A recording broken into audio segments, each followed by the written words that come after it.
are you guys? I haven't talked to you for a while. Um, so I thought, you know what?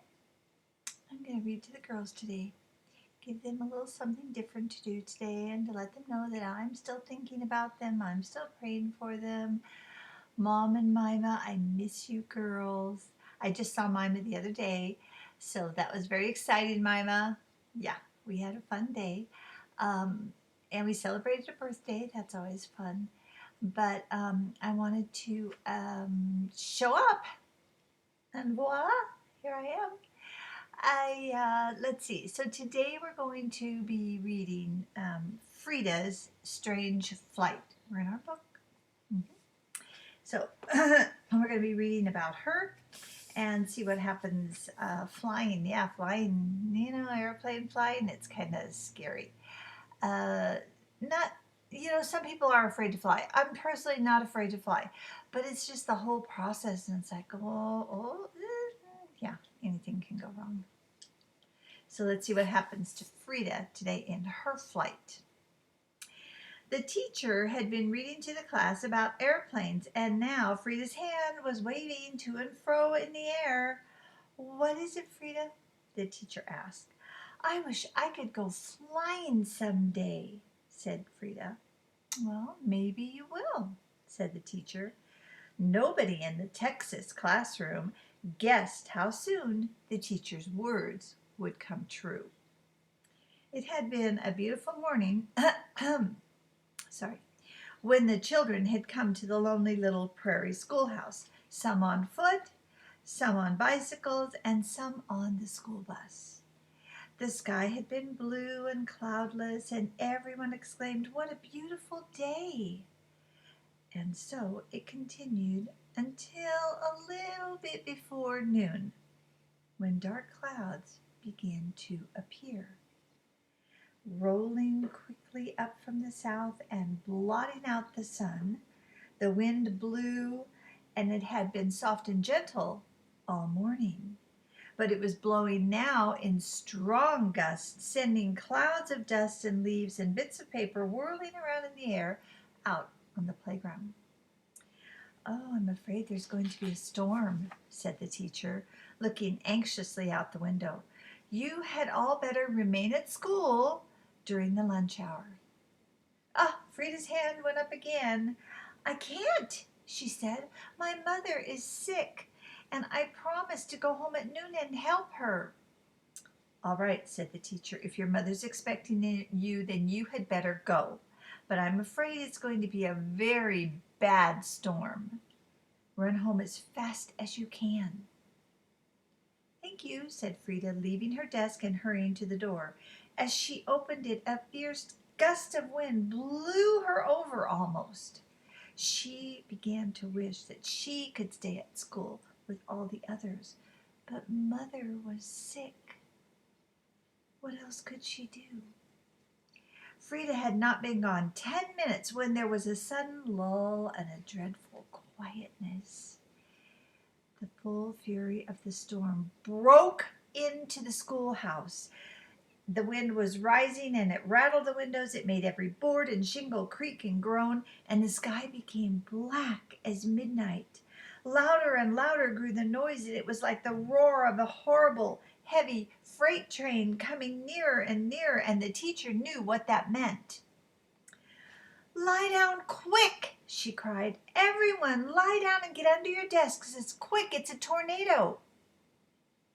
The children obeyed, and soon all of them were lying flat on their faces. They were very frightened, but above the noise they could hear their teacher praying that Jesus would look after them. "Keep every one of them safe," she said, "especially Freda out in the storm by herself. Keep her safe too." And then it happened. With an awful crashing and rending sound, the roof was taken clear off the schoolhouse and went soaring up into the air. Pieces were later found hundreds of yards away. But the children were not harmed, lying under their desks as the teacher told them. Not one of them received a scratch. As for Freda, when she left the schoolhouse, she ran right into the path of the tornado. There was no escape, and she thought her last hour had come. The roaring winds lifted her. Here's our picture, guys. Ugh. Yeah.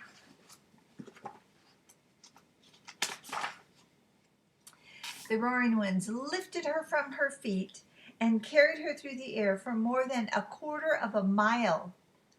And then, believe it or not, it set her down gently, not far from her home. You can imagine how happy her mother was when Freda came running indoors all safe and sound, and much earlier than she had expected. The teacher was thankful too when she heard about it. "You are a very lucky girl," she said. "I know," said Freda, "and I've had my first plane ride, haven't I?" Ah. "Yes," said teacher, "and your guardian angel must have been near to save you from being dashed to pieces." "Somebody must have been praying for me," said Freda solemnly. "I was," said teacher. "God answered my prayer." That's nice. There's Freda and her mom, who was sick. Yeah, you know, it's amazing the protection that God has for us. And sometimes my husband will be impatient. Well, I don't know, yours probably is never impatient, but mine, so, you know, it gets impatient or something happens and it's a delay. And I think to myself sometimes, I wonder if God is protecting us, if God's angels went ahead and saw the danger and stopped us and protected us. Because you know what, you guys, we never know. We never know, but God is always working, and He's always watching, and He is always keeping us safe. Okay. I hope you guys have a safe week. Remember that I'm praying for you. Oh, and Mom, remember the tornadoes in Illinois? I remember.